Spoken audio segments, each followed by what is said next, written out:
ओम हरि ओम। ओम। जय श्री राधे, जय श्री कृष्ण।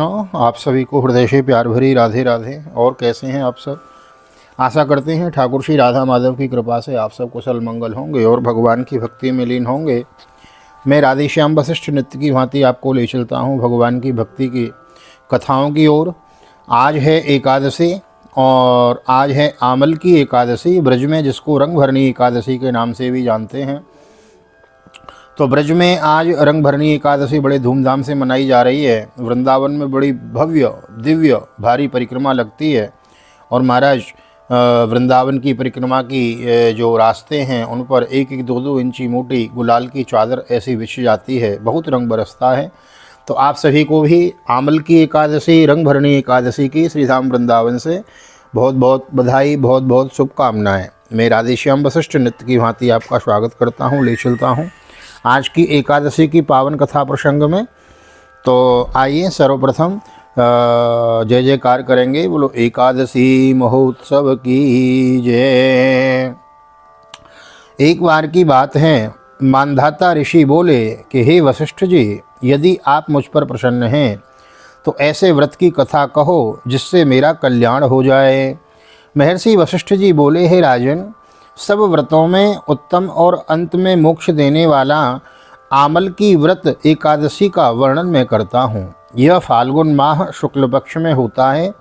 इस व्रत के फल से समस्त पाप नष्ट हो जाते हैं। इस व्रत का पुण्य 1000 गोदान के फल के बराबर होता है। मैं आपसे एक पौराणिक कथा कहता हूँ, उसे ध्यानपूर्वक सुनो। एक वैदिक नामक नगर था। उस नगर में ब्राह्मण, वैश्य, क्षत्रिय, शूद्र चारों वर्ण आनंद पूर्वक रहते थे। नगर में सदैव वेदध्वनि गूंजा करती थी। उस जगह पापी, दुराचारी, नास्तिक आदि कोई न था। उस नगर में चैत्ररथ नामक चंद्रवंशी राजा राज्य करता था। वह महान विद्वान तथा धार्मिक था। उस राज्य में कोई भी दरिद्र तथा कंजूस नहीं था। उस राज्य में सब निवासी विष्णु भक्त थे। वहाँ के निवासी वृद्ध से बालक तक प्रत्येक एकादशी का व्रत करते थे। एक समय फाल्गुन मास के शुक्ल पक्ष की आमल की नामक एकादशी आई। उस दिन राजा ने प्रजा तक, वृद्ध से बालक तक सबने हर्ष सहित उस एकादशी का व्रत किया है। राजा अपनी प्रजा के साथ मंदिर में आकर कुंभ घट स्थापित करके तथा धूप दीप नैवेद्य पंचरत्न छत्र आदि से धात्री का पूजन करने लगे। वे सब धात्री की इस प्रकार स्तुति करने लगे कि हे धात्री, तुम ब्रह्मस्वरूप हो, तुम ब्रह्मा जी द्वारा उत्पन्न हो और समस्त पापों को नष्ट करने वाली हो। हम तुम्हें नमस्कार करते हैं।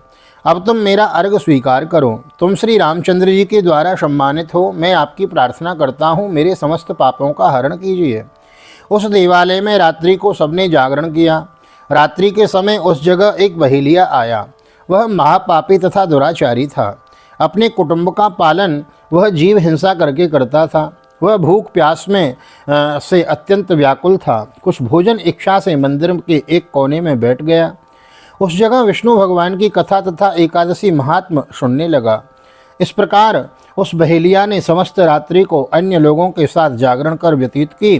प्रातःकाल होते ही सभी लोग अपने अपने घर चले गए। इसी प्रकार वह बहेलिया भी अपने घर चला गया और भोजन किया। कुछ समय बीतने के पश्चात उस बहेलिया की मृत्यु हो गई और आमल की एकादशी के व्रत तथा जागरण के प्रभाव से उसने एक राजा के यहाँ जन्म लिया। उसका नाम था वशुरथ। बड़ा होने पर वह चतुरंगिणी सेना सहित तथा धन धान्य से युक्त होकर 10 सहस्त्र ग्रामों का पालन करने लगा। वह तेज में सूर्य के समान, क्रांति में चंद्रमा के समान, वीरता में विष्णु भगवान के समान और क्षमा में पृथ्वी भूमि के समान था। वह अत्यंत धार्मिक, सत्यवादी, कर्मवीर और विष्णु भक्त था। वह प्रजा का समान भाव से पालन करता था। दान देना उसका नित्य का कर्तव्य था। एक दिन वह राजा शिकार खेलने के लिए गया। देव योग से वन में वह रास्ता भूल गया और दिशा ज्ञान न होने के कारण उसी वन में एक वृक्ष के नीचे सोता रहा। उसी समय पहाड़ी डाकू वहां आए और राजा को अकेला देखकर उस पर मारो मारो का शब्द करके टूट पड़े।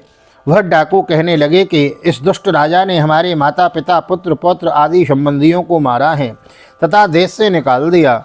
अतः इसे अब अवश्य मरना चाहिए। ऐसा कहकर वह डाकू राजा को मारने लगे और उस पर अस्त्र शस्त्र का प्रहार करने लगे।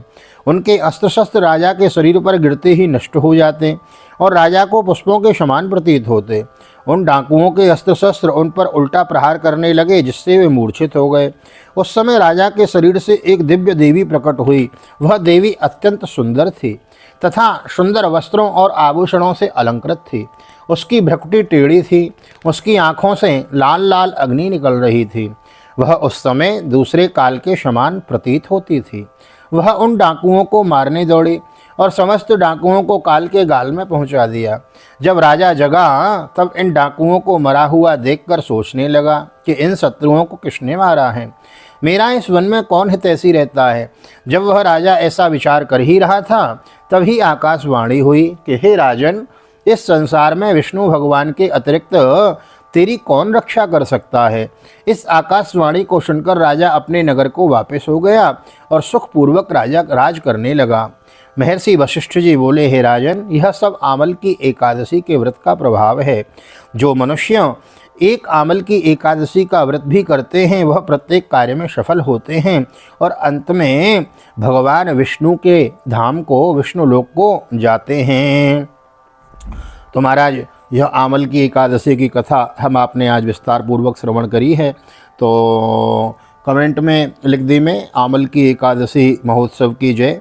और मिलते हैं अगली वीडियो में। तब तक के लिए श्री धाम वृंदावन से आप सभी को हृदय से प्यार भरी जय श्री राधे, जय श्री कृष्ण, हरि ओम।